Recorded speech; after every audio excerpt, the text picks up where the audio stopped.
आइए समझते हैं कि फंक्शन कॉल ओवरहेड का क्या मतलब होता है। फंक्शन बनाया है दो नंबर्स को ऐड करने के लिए।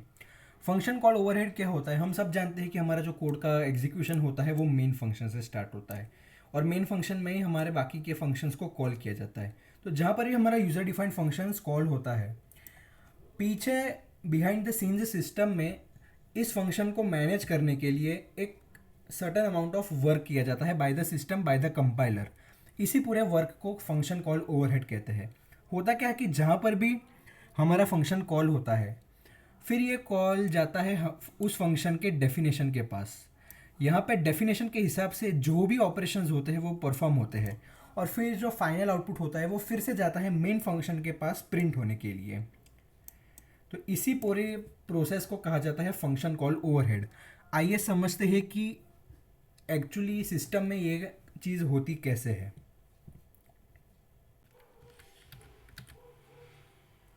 तो इसके लिए बैकएंड में एक डेटा स्ट्रक्चर यूज होता है जिसे कहा जाता है स्टैक, जो कि एक लीनियर डेटा स्ट्रक्चर होता है।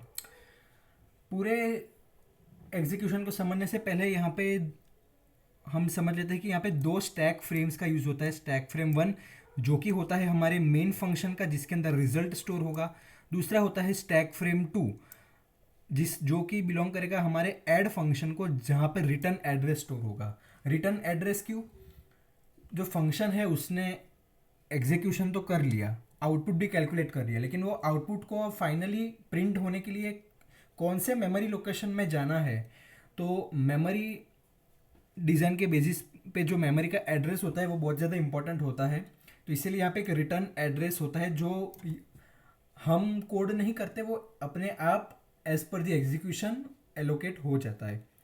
तो सबसे पहले होता है हमारा मेन फंक्शन का स्टैक, जिसके अंदर हमारे लोकल वेरिएबल्स होंगे एक्स वाई और सम।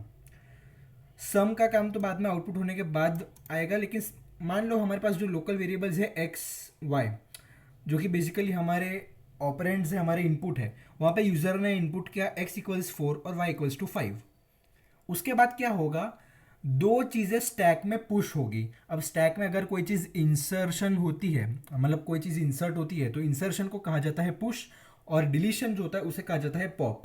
और इंसर्शन और डिलीशन जो पुश एंड पॉप ऑपरेशंस होते हैं, ये स्टैक के एक ही एंड से किए जाते हैं, जिसे टॉप पॉइंटर कहते हैं। और इसीलिए स्टैक एक LIFO mechanism, last in first out mechanism को फॉलो करता है।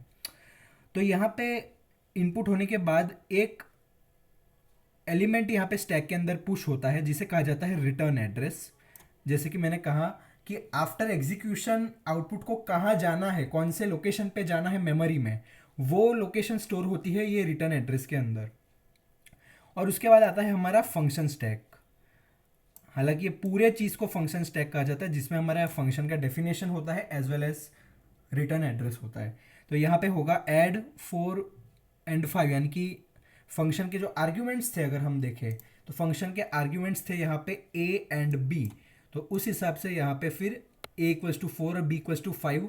फंक्शन कॉल के साथ फंक्शन डेफिनेशन को मैच करना पड़ता है, डिक्लेरेशन जो होता है उसको मैच करना पड़ता है कि आर्ग्यूमेंट्स किस हिसाब से है, उस हिसाब से फिर मैपिंग की जाती है कि x इक्वल्स टू 4 है और डेफिनेशन में वो चीज़ a से रिप्रेजेंट होती है, तो इसका मतलब a equals to 4 and same b equals to 5। इसके बाद जो है पूरा हमारा एग्जीक्यूशन यहाँ पे कैलकुलेट होगा a equals to 4, b equals to 5। फिर याद हो तो हमने लिखा था रिटर्न a प्लस b, तो यहाँ पे हो जाएगा रिटर्न 4 प्लस 5, यानी कि 4 प्लस 5 होगा 9। तो 9 जो हमारा फाइनल आउटपुट है वो हो जाएगा स्टोर। फिर उसके बाद ये पर्टिकुलर जो चीज़ है पूरी, ये चीज़ हो जाएगी डिलीट, यानी कि ये चीज़ हो जाएगी पॉप। उसके बाद हमारा रिटर्न एड्रेस होगा, तो रिटर्न एड्रेस को एलोकेट हो जाएगा 9, और 9 रिटर्न एड्रेस को एलोकेट होने के बाद रिटर्न एड्रेस को भी पॉप कर दिया जाएगा। और फिर हमारा सिर्फ मेन स्टैक का स्टैक फ्रेम बच जाएगा, जिसके अंदर जो सम वेरिएबल है उसको 9 एलोकेट हो जाएगा और फिर यही चीज़ हमारे कंसोल में प्रिंट हो जाएगी, यानी कि फिर हमें मिल जाएगा आउटपुट सम इक्वल्स टू 9। तो इसी तरीके से पूरा फंक्शन कॉल्स जो होता है वो एग्जीक्यूट होता है बैकएंड में। आई होप आपको ये वीडियो अच्छा लगा। अगर आपको ये वीडियो अच्छा लगा तो प्लीज़ इस वीडियो को लाइक करके अपने सारे कोडिंग करने वाले दोस्तों के साथ शेयर कर दीजिए, क्योंकि इन डेप्थ कोडिंग की अंडरस्टैंडिंग होना बहुत ज़रूरी है और हाई लेवल प्रॉब्लम्स को सॉल्व करने के लिए, कंसेप्चुअल प्रॉब्लम्स को सॉल्व करने के लिए, रियल लाइफ कोड को अप्लाई करने के लिए, रियल लाइफ प्रॉब्लम्स को कोड के थ्रू कैसे सॉल्व किया जाए, इन सब चीज़ों के लिए इन डेप्थ नॉलेज कोडिंग की होना बहुत ही ज़्यादा ज़रूरी होता है। मिलते हैं किसी अपकमिंग टॉपिक के वीडियो के अंदर। टिल देन आप आपका बहुत ज़्यादा ख्याल रखिए, आपके फैमिलीज़ का बहुत ज़्यादा ख्याल रखिए, कोडिंग करते रहिए। Till then good bye and take care.